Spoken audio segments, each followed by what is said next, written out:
This SmoothFidget Spinner is probably the quietest spinner I've ever tried.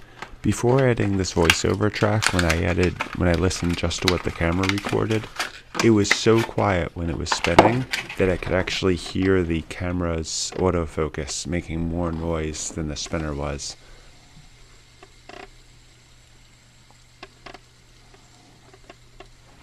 It's really moving quickly there in the video.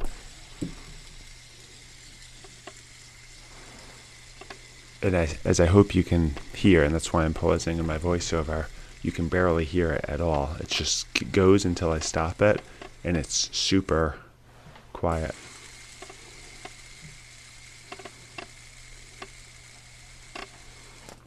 I didn't do a great job demonstrating the outside bearings, although they're very smooth and quiet too.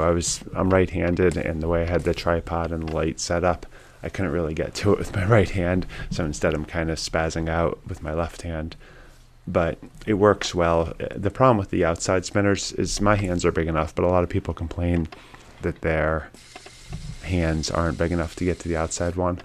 So at $18, this is kind of an expensive spinner. I was curious if I could get the caps off with my fingers. I couldn't, so I went to go get a screwdriver, but decided that I didn't want to take a chance in damaging my spinner just to show you what was on the inside. I assume it's another bearing similar to the outside ones. So that's usually what these companies do, is they use the same bearings for all of them because it's cheaper than to have two different bearings in it, or two different types of bearings in it. But anyway, if you don't mind spending $18 when there's other spinners out there for a lot less, this one's great.